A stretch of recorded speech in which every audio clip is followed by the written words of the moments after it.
অবশেষে কার্যকর হতে যাচ্ছে।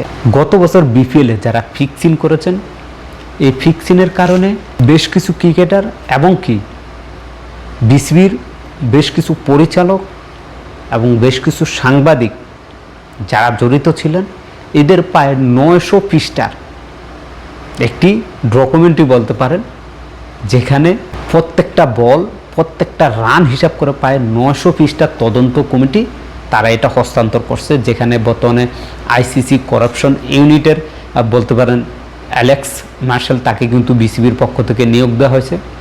তার পরিপ্রেক্ষিতে আমরা বেশ কিছুদিন যাবৎ দেখতে পাচ্ছি যে বিসিবির পক্ষ থেকে যে জানিয়েছে যারা গত বছর ফিক্সিংয়ে ছিল তারাও এবার অংশগ্রহণ করতে পারবে বিপিএলে।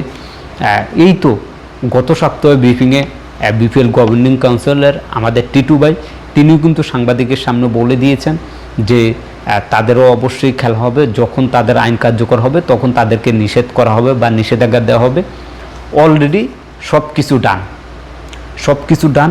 আমরা যে নিউজটি পেয়েছি, যেখানে বাংলাদেশের 8 জন ক্রিকেটার এই ফিক্সিংয়ের সাথে জড়িত, সেই সাথে বাংলাদেশ ক্রিকেট বোর্ড বিসিবির প্রায় 6 জন পরিচালক এই ফিক্সিংয়ের সাথে জড়িত।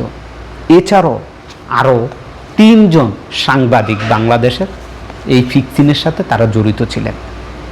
তো কারা তারা, সেটা আপনাদেরকে জানতে হলে অপেক্ষা করতে হবে, কেননা তারা আমাদেরকে নামগুলো জানাতে অনিচ্ছা প্রকাশ করছে এবং কি এও বলে দিয়েছে এই যে সামনে অর্থাৎ আজকের দিন বাদে আগামী 30 তারিখ বিপিএলের নিলাম অনুষ্ঠিত হবে, আর সেখানে এই যে 8 ক্রিকেটার আছেন তাদের কেউই সেখানে জায়গা পাবে না।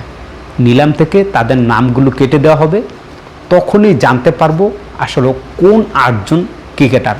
তবে এতটুকু আমরা কনফার্ম হয়েছি যে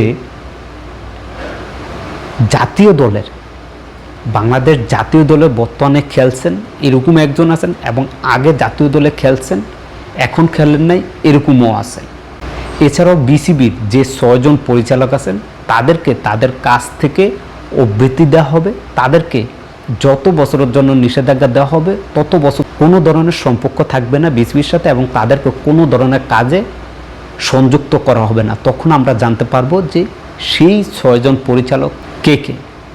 সর্বশেষ হচ্ছে যে 3 জন সাংবাদিকের কথা বলা হয়েছে, তবে একজন সাংবাদিক জড়িত আছেন সেটার প্রমাণ পেয়েছে। সেই সাংবাদিককেও বিপিএল কিংবা বাংলাদেশ ক্রিকেট বোর্ডের কোনো ধরনের সংবাদ সম্মেলনে তাকে ডাকা হবে না বা তাকে অনুমতি দেওয়া হবে না।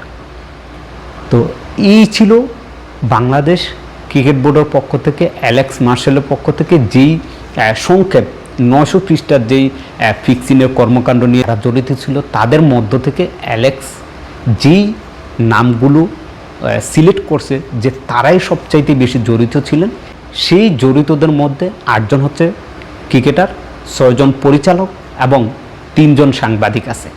ছিল বিপিএল নিলামের আগে বলতে পারেন একটি ব্রেকিং নিউজ। ক্রিকেট এবং ফুটবল নিয়ে সকল আপডেট পেতে এসপ্লের সাথেই থাকুন।